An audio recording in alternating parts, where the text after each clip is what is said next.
It is my honor to host Tuesday Group, where we come together and learn in community with one another.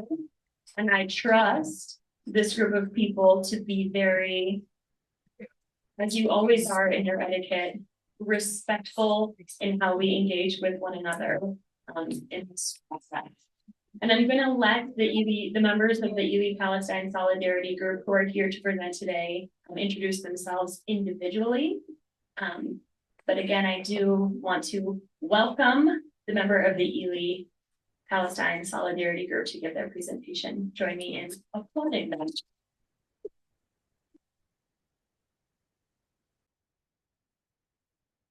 Hello, everyone, and thank you so much for being here today.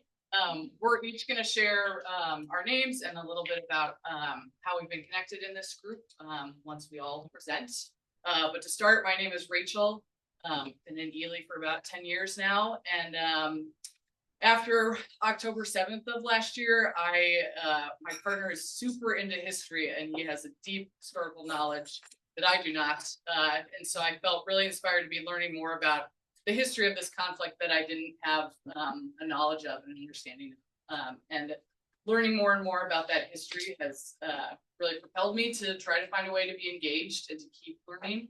And has reminded me that, things that happened 20 years ago, 40 years ago, 200 years ago are still really important things to be learning and engaging in the world today. So that's a little bit about why I'm here, but I just want to share a quick introduction to our group.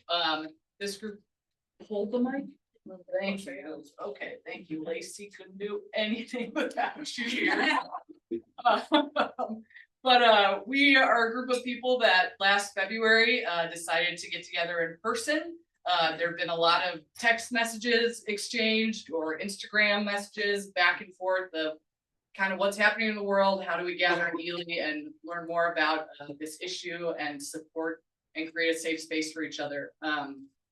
When we first met too, there was a lot of emotional connection into learning about some horrors that were happening in the world. So it was a really important safe space for us all to be together to connect in that way. So throughout this presentation, we're going to share with you information from the past, from the ongoing, and hopefully some hopes for the future.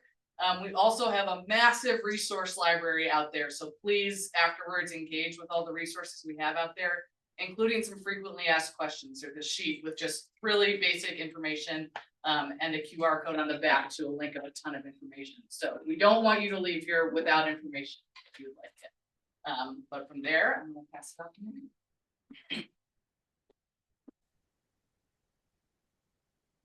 Hi everyone, my name is Madden. I've known about Palestine my whole life. My grandmother was displaced from her home in 1948. Israeli soldiers showed up to her door and took her father and her oldest brother away and imprisoned them. I've heard stories about her being bombed, them trying to save food. This is something I've known, and she has been on my mind every day with the ongoing destruction and harm of the Palestinian people and their land. My grandmother has been a big part of my life. She's the first one who gave me a needle and thread. I owe so much of my strength to her survival in leaving Palestine and finding home in the US and assimilating. During the Nakba in 1948, over 1 million Palestinians were displaced from their home, my mother and her family included.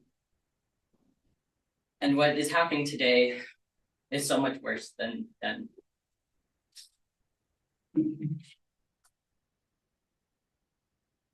These are some of the current numbers of Palestine. These numbers aren't accurate because there's no way to know how many people are buried under the rubble. And both sides are being affected by this. Looking at the infrastructure damage in Gaza, it's clear that it is not a habitable place for anyone to live. And it seems fairly intentional to have it be that way.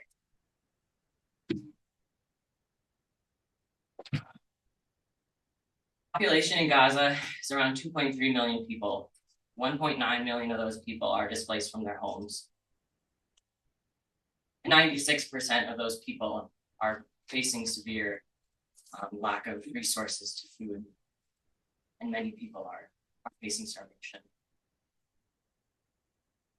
With Israeli controlling checkpoints, soap hasn't entered Gaza in the last month. Health conditions are unimaginable. And the destruction of Gaza and its people living there is ongoing. A headline from Sunday is Israeli bomb residential building, and in Gaza, Beit Lahia, civil defense spokespeople says resource workers were unable to reach the site of the attack due to the siege, and at least 50 Palestinians were killed as a result of Israeli bombs.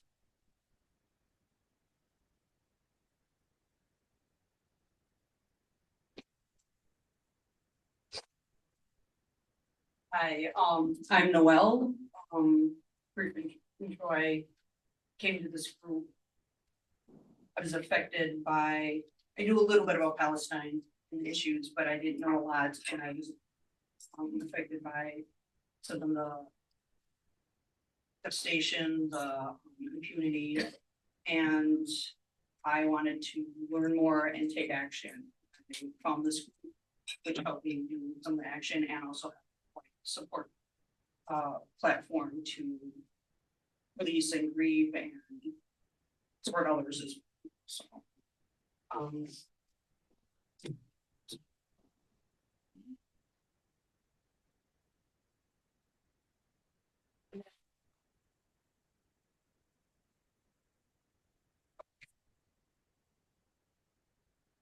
So I'm gonna talk about some of the laws and legality of what's going on. Oh, sorry. Yeah, you can take it off the folder if it's easier. So, the ICJ ruled in July that Israel's occupation of Palestine is unlawful based on human rights violations, examples of apartheid, racial segregation, forcibly moving people out, blocking aid, and some other things, and evidence of permanent occupation, including destruction of Palestinian homes, schools, and hospitals, and then building permanent settlements in these areas.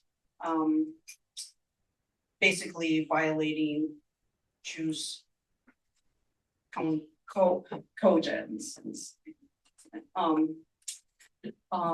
And Israel is one of the, despite being a member of the UN, it has some of the most violations of the UN.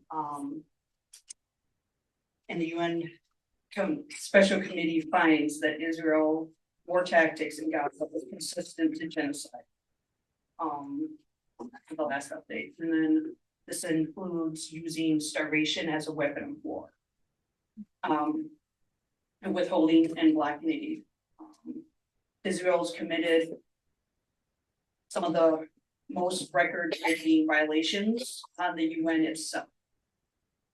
Most attacks on UN buildings, including the UN schools, and I think there's hospitals as well. Most attacks on UN aid workers. I think last I heard there was maybe 200 dead, but the number changes in the accuracies. And also the press. A lot of text on the press. It has banned UNRWA, which is the biggest aid group that has helped the Palestinians and was actually created after the Nakba for because of the Nakba. So it's been around about 70 years or so. And then, despite all of these rulings and international law, Israel's attacks on Palestine has continued due to support and protection from allies like the US and others. If this is allowed to continue, it could redefine war and occupation for all of us. This can affect everyone. International law will lose its credibility. War will have no limits. Basically, if it's just war, it will become a new definition of war, and it will make the world a darker place.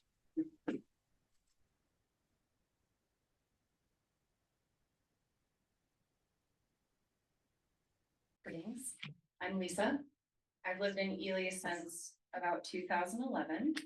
And my awakening to the reality on the ground in Gaza didn't come until probably the end of January this year. And it came when I started to learn about the overt bias in Western mainstream media against Palestinians, as well as the use of Israeli propaganda and disinformation in mainstream and Western reporting. And so this includes sources like the New York Times, the Washington Post, CNN, ABC, CBS, the BBC, Reuters. These are mainstream outfits that are shaping the American perception of what's happening and obscuring the reality on the ground. So if you, like me, only consume mainstream Western media, you might not know, like Noel mentioned, that Israel is on trial for genocide in the World Court.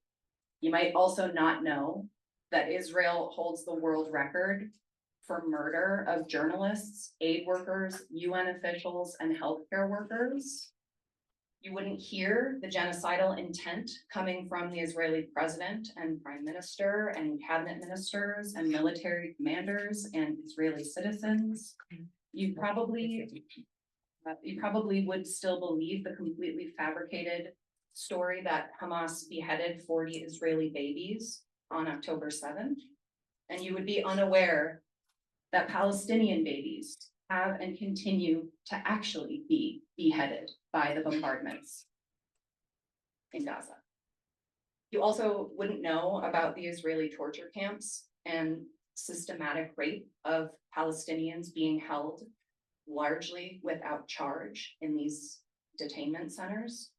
This is reported in Israeli media. You will not see this reported in Western media.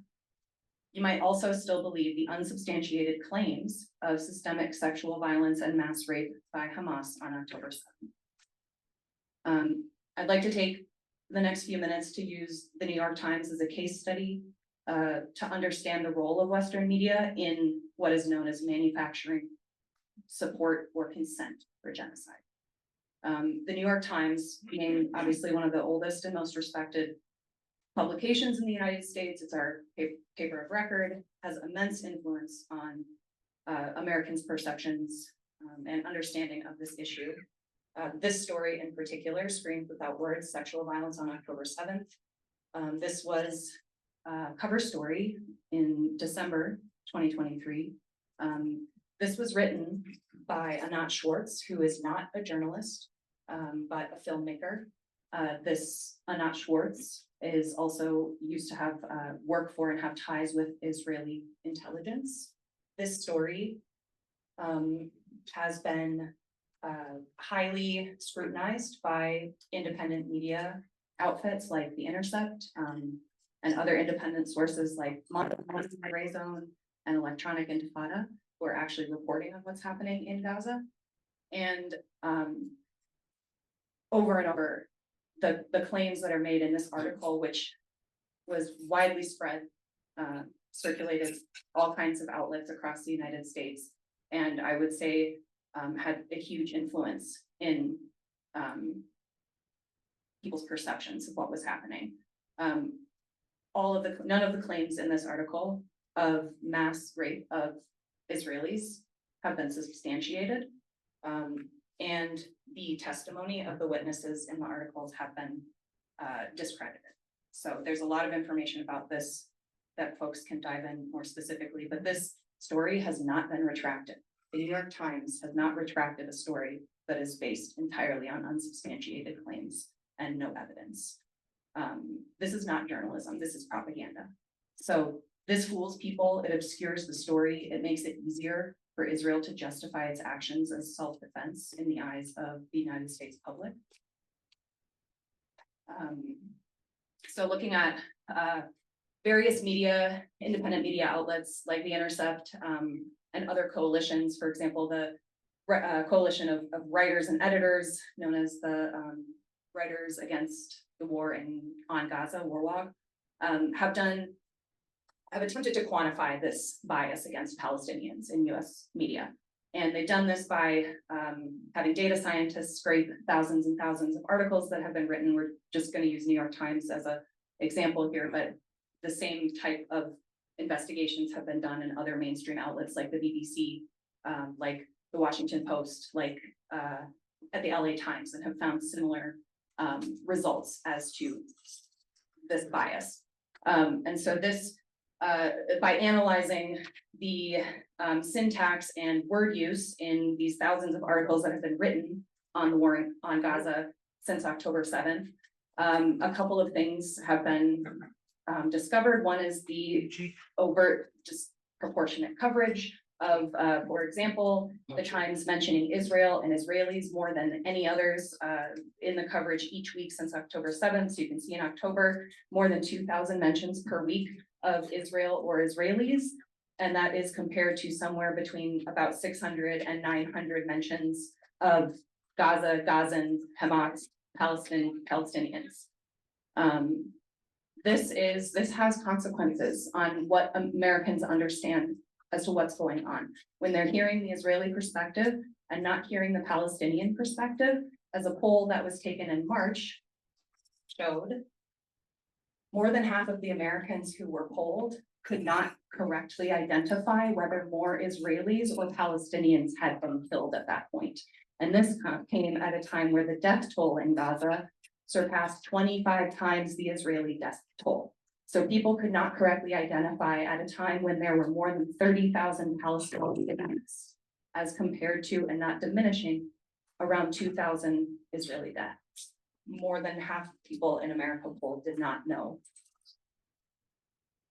that more Palestinians had been killed than Israelis.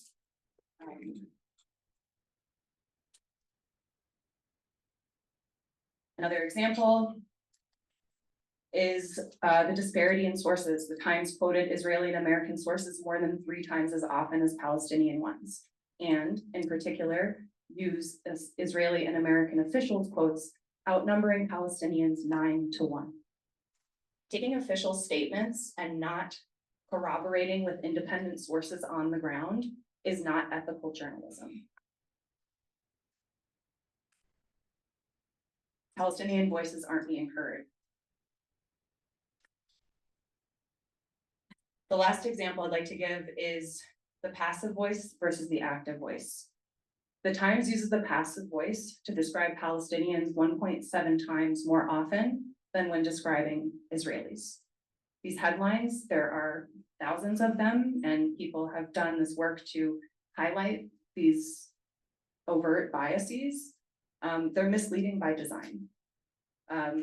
They serve to obscure what's happening. And so in this example, Israel rescues 4 hostages in military operation. That is using the active voice to describe Israel and what they are doing. It is presented as a fact. It's not Israelis say they rescued 4 hostages. It is Israel rescued 4 hostages in military operation. And then the second half says Gazan officials say, that's hearsay, not, right? Scores are killed. You can see they number 4 hostages, and they dehumanize Palestinians by not telling us that more than 210 Palestinians were killed in this massacre. They also don't mention that Israeli hostages were also killed in this particular massacre.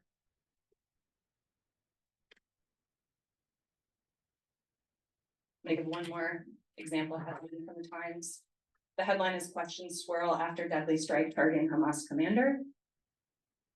Again, doesn't mention Israel. Questions swirl serves to cast doubt on the nature of the attack. And instead of focusing on yet another Israeli massacre of civilians in a so-called safe zone, it draws attention to the official point of view of the Israelis that a Hamas commander was targeted in this attack, and it completely fails to mention that 90 Palestinians were killed. When you compare this to the Times coverage of what's happening in Russia and Ukraine, we see that the Times is absolutely capable of reporting using the active voice to describe what Russia is doing in Ukraine, and they will not do the same to describe what Israel is doing in Gaza. Russia pounds Ukraine cities in one of the largest air attacks in the world. That's very definitive, active fact, right? Lives ended in Gaza? Are you kidding me? Lives ended? By who? Why? The final thing I want to mention, this is moving away from the Times, but this is extremely disturbing reporting and not a topic I take lightly at all, the trauma of suicide, but this is a CNN headline that came out recently about a soldier who returned from Gaza and suffered post-traumatic stress disorder and committed suicide. And in this headline, we are sympathizing with the Israeli soldier. And what these two infographics are showing is some Al Jazeera Plus reporting that talks about how this same Israeli soldier admitted to the war crime of bulldozing Palestinians, dead or alive. I don't know how any human being can walk away from a situation like that and recover. A human being bulldozed other human beings, and we know these are civilians. And this is something that is not an isolated incident and a trend taking over in what's happening with Israeli soldiers. But this is an example of how the US media, how Western media is telling us who to sympathize with and completely leaving out the context of what this person did in Gaza to people. And CNN will never tell you the perspective of the family members of the people who were flattened by bulldozers, by tanks. They will never tell you the perspective of the people who have to pick up the pieces of their neighbors and loved ones. So again, this type of biased reporting serves to confuse, to mislead, and to manufacture consent among Americans to support Israel's genocidal acts because we do not see them.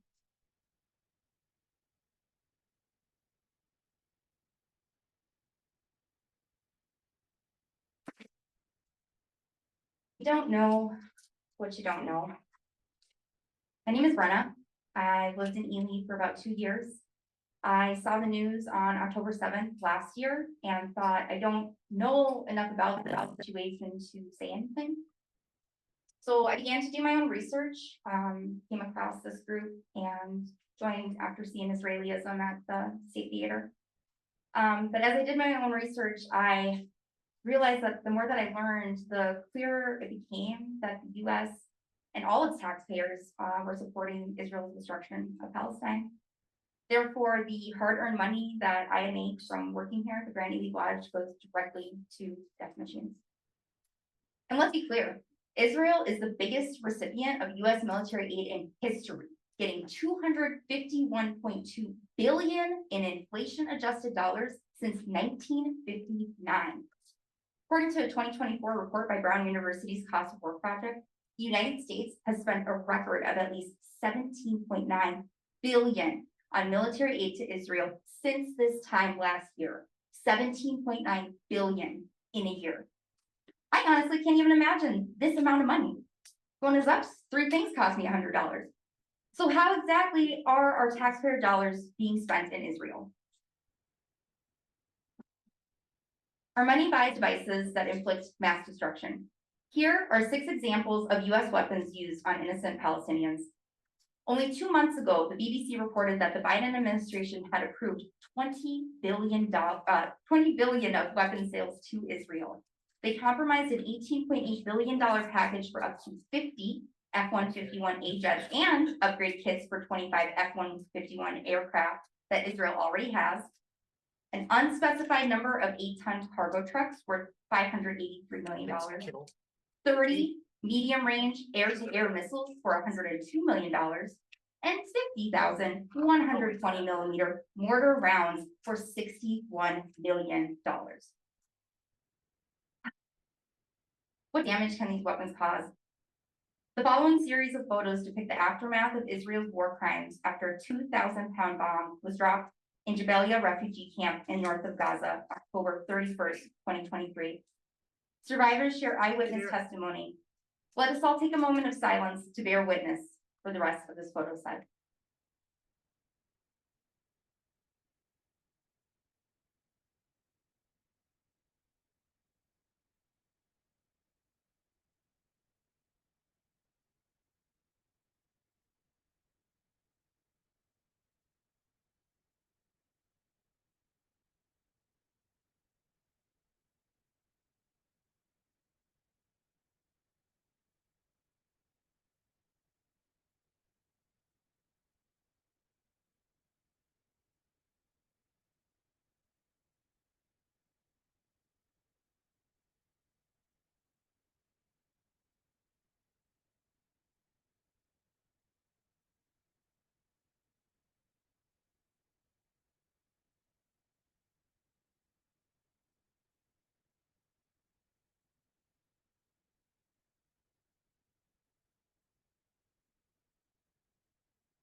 UN Human Rights Office reports that the majority of casualties, about 70%, are women and children.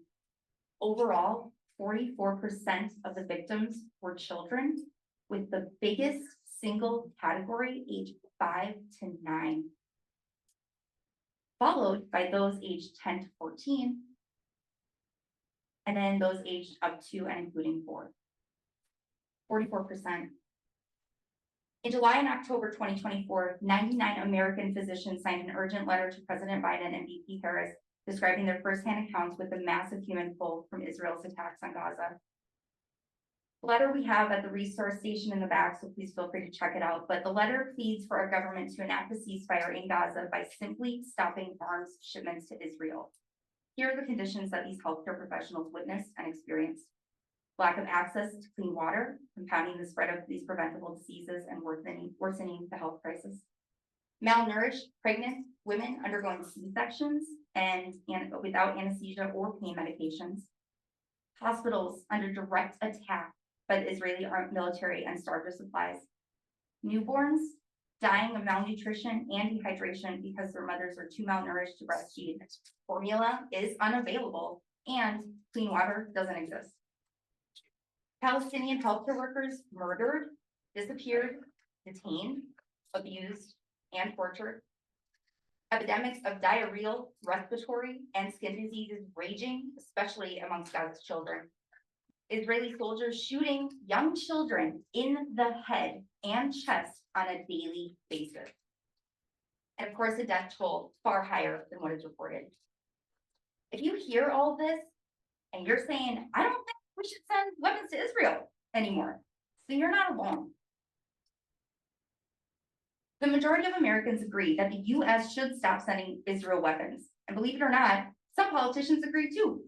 Senator Bernie Sanders stated, "This war has been conducted almost entirely with American weapons, and $18 billion in US taxpayer dollars. Israel dropped US provided 2,000-pound bombs into crowded neighborhoods, killed hundreds of civilians to take out a handful of Hamas fighters, and made little effort to distinguish between civilians and combatants." Sanders and several other left-leaning representatives introduced legislation that would block arms to Israel. As early as tomorrow, the US Senate could be voting to block the sale of 120mm round mortar rounds and joint direct attack munitions, which are called JDAMs, and also block the sale of tank rounds. While the public should support this legislative effort, there are numerous avenues to support Palestine. It all starts with you. So why not start locally?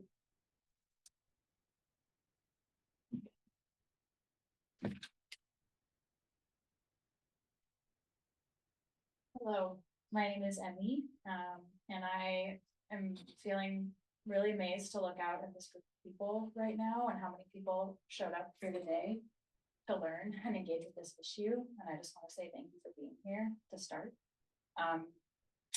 I was an international affairs major in college, and I used to think that this was a complicated issue.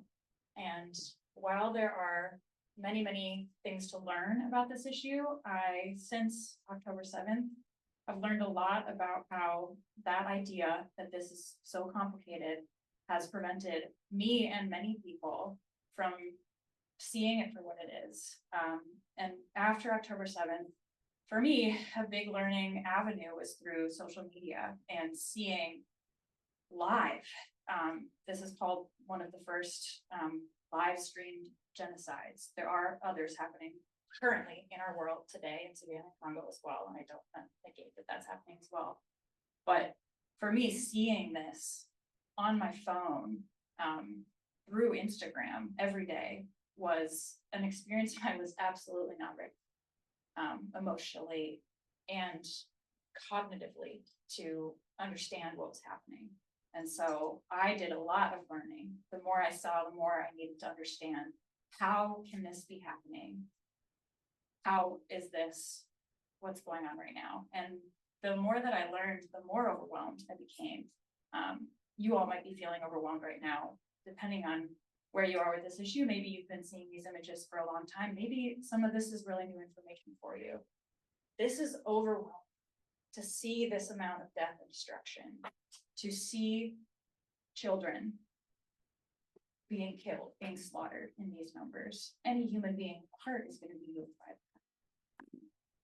And so I think for me, it was a hugely emotional journey to figure out what I did with that grief. What do I do with that? And when I first started to feel it, I felt incredibly alone. My friend Lisa and I started talking, and she also was struggling with what to do with all of this information that we were ingesting and learning. And we started meeting up at Northern Grounds, honestly, mostly just to have a space to feel so confused and angry, and to have somebody else who also felt that way and not feel like we were going crazy. And the more that we met, the more that we were like, I wonder if other people also feel this way and also need this support. And we reached out to some friends who, grew into our group that we have here today, and have grown since then, and started to do local actions and to be able to figure out, what do we do? What do we do about this? We feel horrified by what's happening, and that does nothing other than if it drives us to action. So that was our kind of call to action, was how do we hold this together so that we don't feel so alone, and how do we do something about this together? So that's how the Ely-Palestine Solidarity Group formed, and we found other people in town who also were like, I also have been feeling this way. I also needed a space to understand what to do with this. And we came together, and our first big action was the screening of Israelism. It was like weeks after we formed, and we're still figuring out, who are we? What are we doing? What is our group name? We had to quickly throw together a group name to be able to put it on the press release. But we were like, we know we need to do something about this. we partnered with the Northern Progressives. They had a subgroup on Gaza who helped to promote this. And we had a great turnout with 93 people coming to the State Theater. We raised $677 in cash, and we had a lot more that was through people just donated on their phones, and we didn't track that. So that's just the cash donations that we got. From there, we've done other screenings. We've done a movie at the folk school, as well as here at the gel. We've also hosted various grief circles. And our main goals have been to promote education for this issue, as well as with each and every one of our actions, we are always going to include ways to donate, ways to take action. That's a big part of why we're coming together. So in that vein, this as well today is an invitation for you to take action and learn more. So we have all sorts of resources on the table outside. So please stop by on your way out, engage with those resources. Things I'll note are that we have an email list. So if you would like, we send out usually about a monthly email of mail that's coming for next month. We have weekly meetings. I think that our upcoming meeting will actually be at 3 at Northern Grounds this Sunday, if you would like to join us. And if you would like to join us, let us know, because if we have enough people, we might come up with a backup location. But we want to be able to invite anybody who would like to learn more to come join us. We have a Facebook group, the Ely-Palestine Solidarity Group. Lots of ways to get in touch.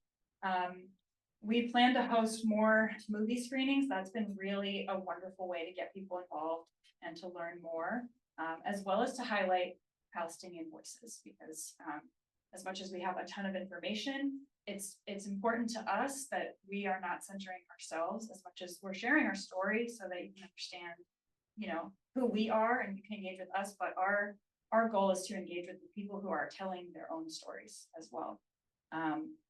We host discussions, potlucks, all sorts of things.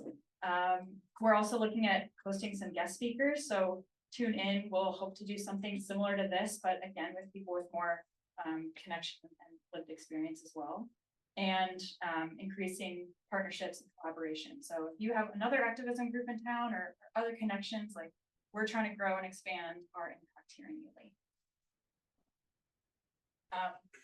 So as I said, we want to leave people with things that you can do.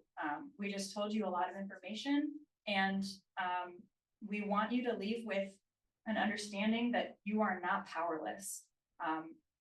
The idea that we can't do anything about this is what's keeping this from changing. So we want you to know a couple things. We have donations out front. There's a couple jars you can choose. We've selected a few organizations to highlight and families to sponsor. So there's QR codes, and there's also cash little buckets to donate in.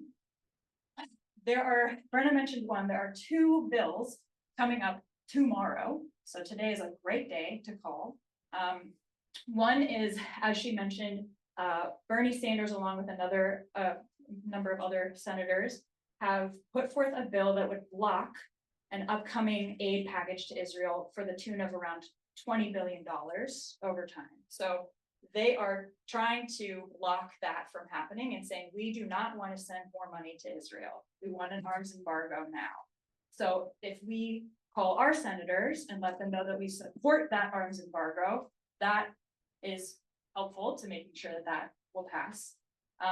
As well, there's another one that's in the House that is a bill that would restrict freedom of speech for nonprofits, that would allow the US government, without needing to justify or have any explanation, to label nonprofits as terrorist organizations for support of Palestinian causes.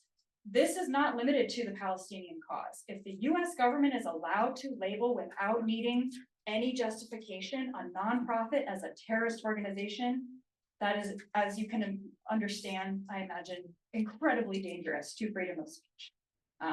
So that is a strong no on that bill. So for representatives, that's a no. For senators, it's a yes. And we, again, have more information if you'd like to chat with us afterward, call scripts, that sort of thing. So those are things that you can do today. I also recommend, if you don't know about it, learning more about the boycott, divest, sanctions movement. And if you just Google that, there's a lot of great information online about which companies are actively supporting and engaging with Israel with weapons and supplying the weapons that fuel this genocide. So that is another extremely powerful way to exercise your power through your dollars, which is where a lot of, that power is, you gotta hit them where it hurts, which is in their pockets. One example of that would be Starbucks. That is on the list to boycott because they have ties to Israel, and they have seen like record-breaking losses in the past year because of this movement. So it is working, it is impacting these companies and making them think about their actions, if not change them. And as I said again, there are a ton of resources out front on the tables. We're planning on staying for about another half an hour after this. This room will have to be closed down to get ready for another group, at least that back half. But we would love to talk to you, to engage with you if you have more questions. This is a big topic, so we obviously didn't get into all of the history, all of the things to know. But if you are leaving with questions, please come talk to us. Check out that resource table. We have a lot more to learn from. We'll also welcome questions here and now. And I just want to limit the scope of that because, as I said, if you have questions about the entire history, it's just not something we'll be able to adequately say in 5 minutes. So I might direct you, if you have a bigger question, to come talk to us afterward. But if you have questions on anything that we presented here today, we would love to open it up for that. I would like to start by inquiring, what is your response, excuse the microphone, to the assertion that blame should be going to Hamas as opposed to the Israeli government and its supporters? Like the question being, why are we showing blame for Israel here and not showing blame for Hamas? Yes. Yeah. Okay.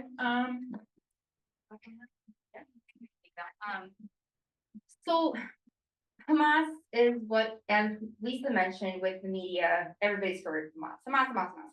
Let's start with Hamas. Okay, this whole occupation goes back for almost 100 years ago. So when we look at the bigger context, we're not looking just within the last year. We're looking at the destruction and ethnic cleansing and full-on colonization from a state that has pushed themselves, much like the United States pushed themselves onto indigenous lands here that we're standing on. So we're looking at the full picture. We all are here, and I'm sure many of us agree that violence is not the answer. And I don't want to say for everybody, but I will say the focus is not on one particular political group when you have an entire army that is literally murdering civilians that are, again, mostly women and children. These people cannot escape. They are trapped in Gaza and also in the West Bank. It's an apartheid state, which again, a lot of this information will be on the resources. But to answer the question, yeah, Hamas, we're not talking about, but we would love to talk about more if you'd like outside of it, but it's bigger than Hamas, and I think I'll leave you with that.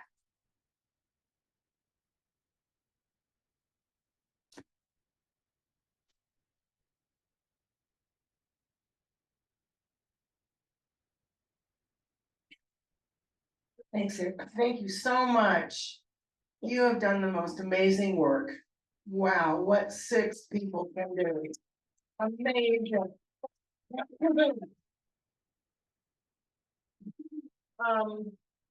This is just a comment. This issue, I believe, helped Trump win because Kamala Harris said almost nothing about this issue. Not a single Palestinian was on the stage at the Democratic convention.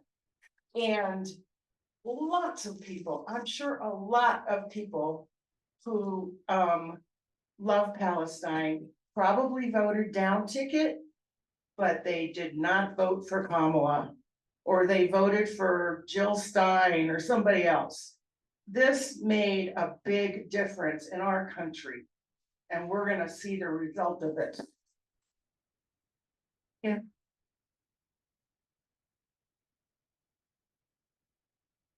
They seem to have a fondness for destroying hospitals, universities, and shooting journalists. Journalists that are identified as journalists. About how many hospitals are without any use now, and how many journalists have been shot by the Israelis? Any estimates? Just hearing from the group and also from now that I have, there are none that are at any sort of capacity to care for any sort of amount of people that are coming in. The hospitals are decimated, or if they are still standing, they are without, again, there's no clean water at all. There is no soap, there is no medical supplies. Baby formula is not there. We have children, okay, like 5-year-olds who are having surgeries, getting their limbs amputated because of these bombs that keep dropping on their heads. And they can't take any medicine because there's no medicine getting in. The Israel government, not Hamas, is blocking aid into Gaza, into the West Bank as well. And we are seeing the impacts of that. The disease is spreading, polio is back because children cannot get access to vaccinations. When you have so many people populated into small spaces that they deem safe, and then immediately are told, oh, there's bombs coming and dropping on your heads, and you have to run, and safe spaces are supposed to be hospitals, and they're getting bombed. Where do you go? You can't leave. The Rafah border is closed. The sea is being bombed. North is in siege. There's nowhere for these people to go. And when I say people, I mean families. Like you and I have our friends and loved ones and kids that we love, and they are scared to death. And not only are they being killed, but they're being taken away and being imprisoned and being tortured and raped. And the most psychological, horrifying things that you hear from the survivors that come back out of these prisons, you couldn't even imagine. So again, a lot of the stuff that we talk about today is just touching on, but the reality is that Palestine is in grave danger. And if Israel continues and we continue to see this as progressed within just this last year, we are going to lose Palestine. And if we lose Palestine, we lose the world. So.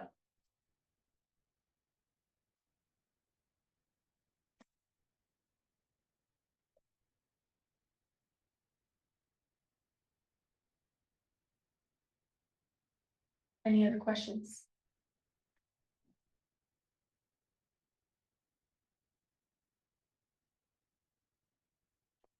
Well, not a question really, but when I grew up in school and learned at least obviously about the Holocaust and what happened to the Jews was a terrible thing. And movies, books,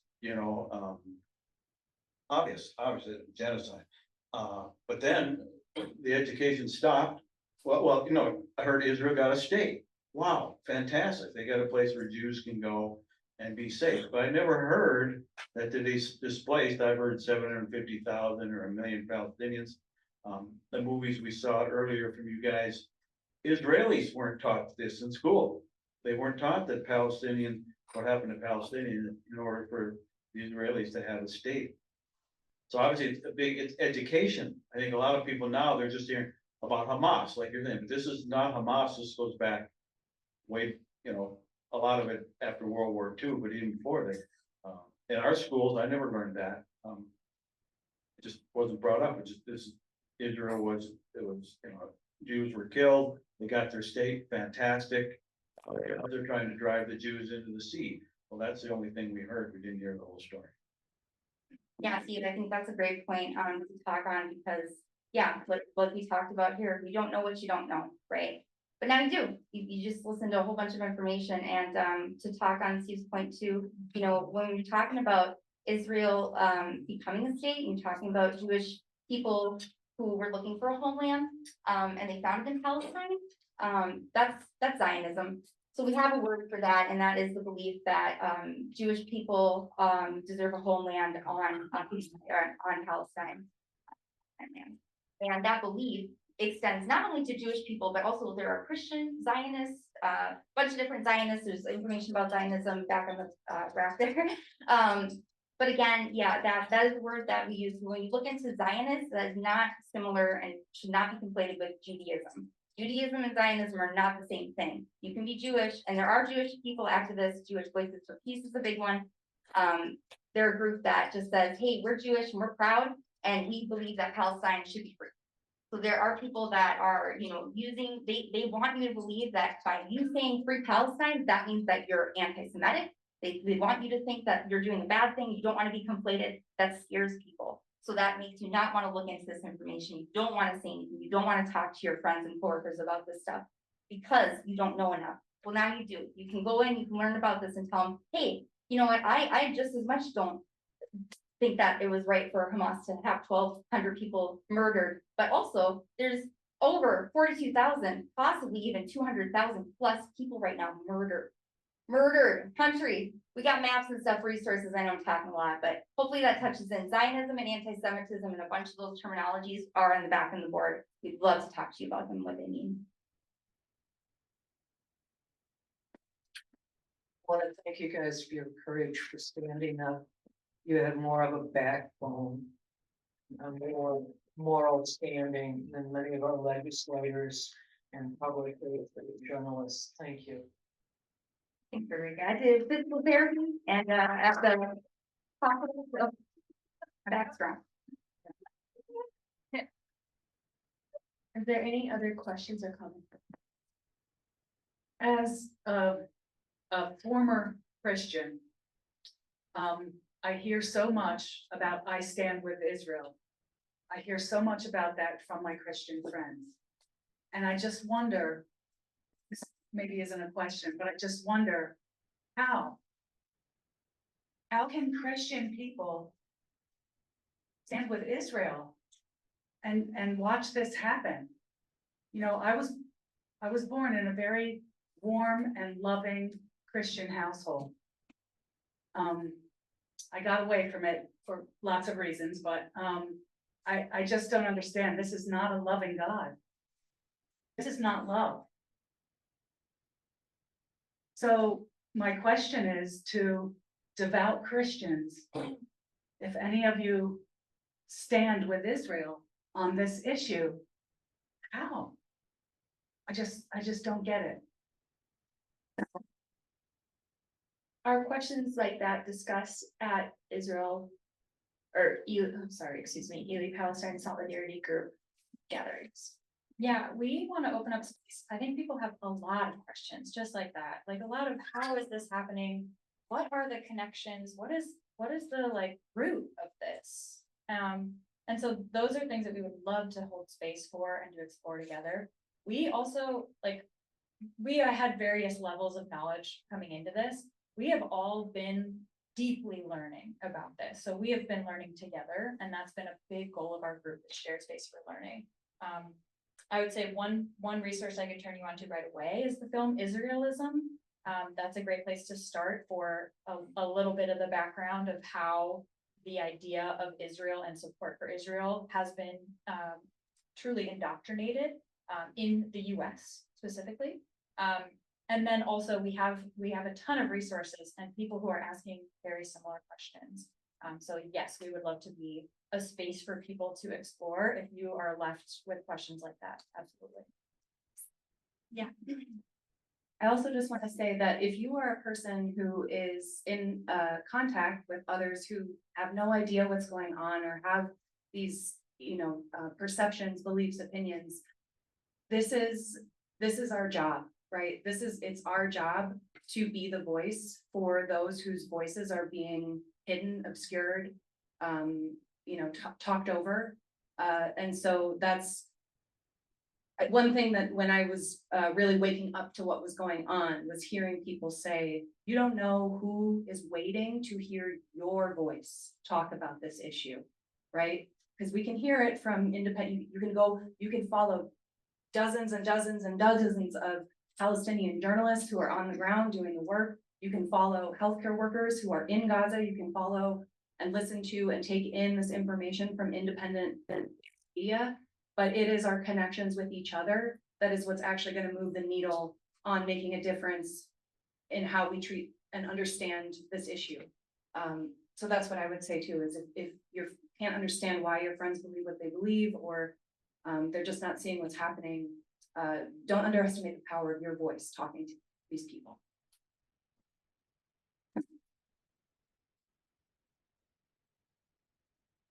One of the difficulties we have is that we use the word Christian too easily. Christians are like the United States of America. Christians are a vegetable soup of people.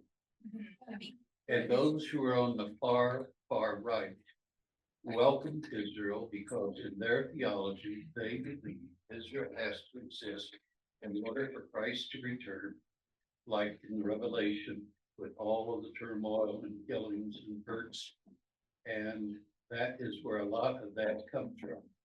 Now they graduate as they move more and more towards the center, more and more towards the left. I guess we'll go real quick.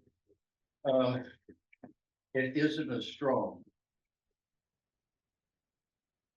So I just want to share that. We just need to be careful about the word Christian, I think, because that word does not describe a group of people. It describes vegetable soup.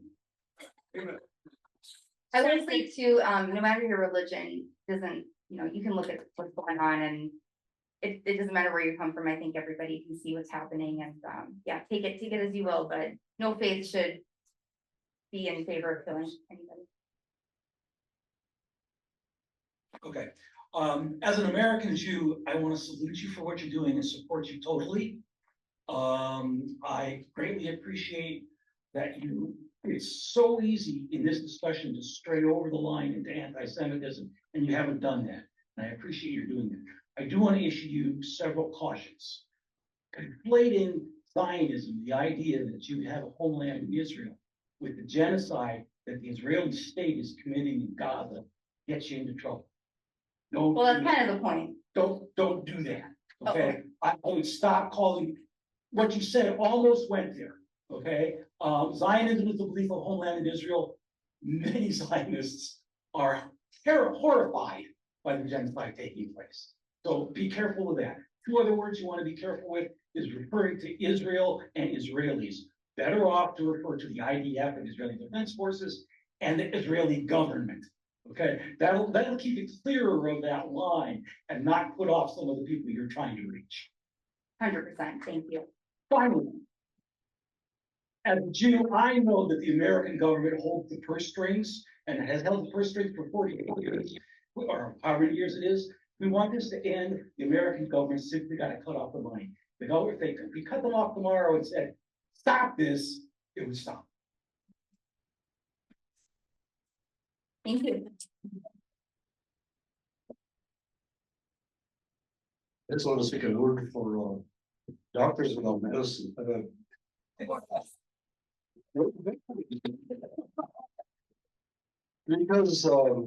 we like to support that group because you don't have to have a political point of view. People are people, and when they're being hurt, they need to be helped.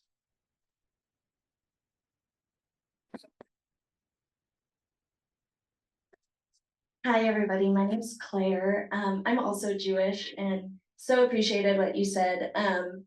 And I guess I just want to acknowledge that Jews are also a vegetable soup, right?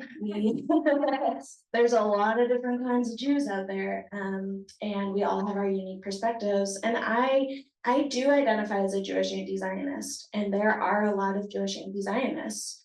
And I would like to put forward the idea that being an anti-Zionist is not in any way anti-Semitic, and that like conflating a religion and a culture and an ethnicity, something that's so complex and multifaceted as being Jewish, with a nation state is, I feel, and I'm just talking for myself, a disservice to the complexity and multiplicity of Judaism.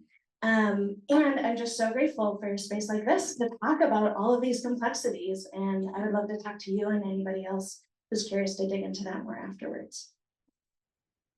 Thank you. There, okay.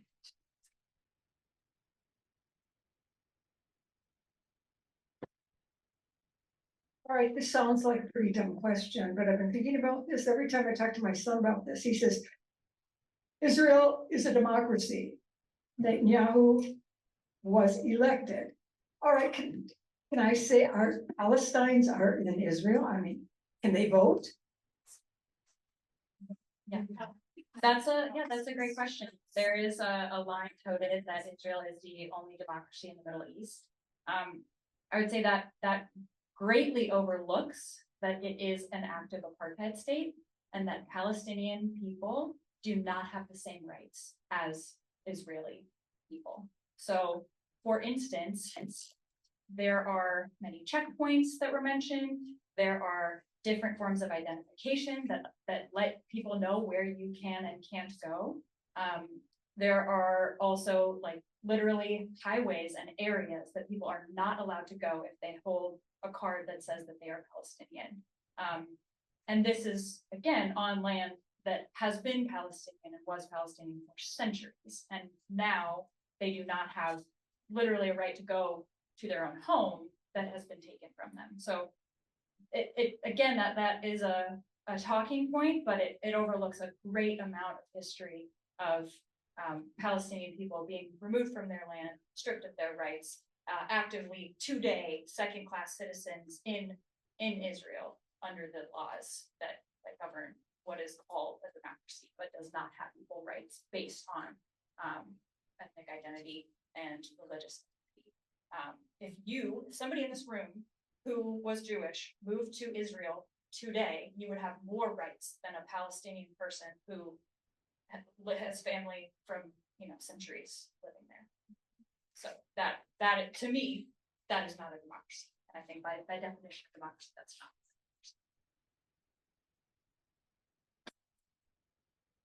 not. Before I knew anything about this group, a book club that I'm a part of selected and read a book called They Called Me a Lioness. I don't remember the name of the author. She's Palestinian. She's a journalist. Tamimi, yeah, and she was in the movie where the olive trees weep. Is that what it was? Yes. Where olive trees weep. It's a memoir. It's quite readable, reader friendly. If you want to try to find that, it was published before the October 7th incident. You call that a Nakba too. And but it's recent enough that she narrates up through at least the beginning of Trump's first presidency. So I found it very helpful to understand things from the Palestinian point of view. She tells her own story and also explains some of the history, the government, the different policies and things like that. They called me a lioness.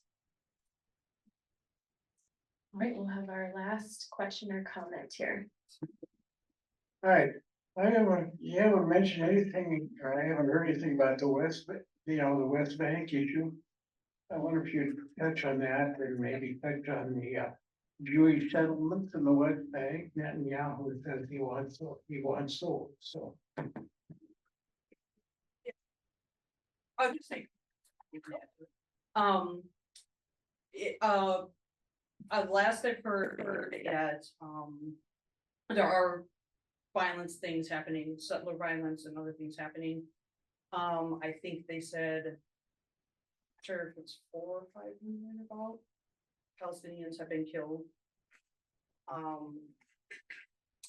The imprisonment, or when I say they're not necessarily prisoners, but yeah, has increased a lot because since October 7th. And there are small areas that I think they're like little sort of like refugee camps where they got some of the similar treatment as Gaza as far as digging up the roads and cutting, some of the water supplies and things like that, so. And thank you for that question. Just to take a step back, there are so many things that we didn't have time to know today. That's an important one. The West Bank is another area separate from Gaza, so those are two distinct areas. The West Bank has been and continues to be settled, which is illegal under international law. These settlements are illegal under Israeli law as well. So Israeli settlers are coming into land that has already been distinguished as Palestinian land, even under Israel's own. And they are kicking people out of their homes with guns violently and literally taking them. They are taking away water, all sorts of terrible things. They're going into people's homes and taking them. They have been doing this for a long time. And you can see maps where they're just growing and expanding into area that has been, that is Palestinian land. So that has been and continues to be happening. There are also presentations that Netanyahu has given with maps of what his version of Israel is, which includes all of Palestine. So they have made they don't have any qualms about saying bluntly that this is an expansionist agenda, that they want to resettle Gaza and get rid of the people who live there. These are things that they have said, government officials, the top government officials have blatantly said. So if you want to know more about that, that's also something we can talk about as well. And again, so many more nuances to this issue.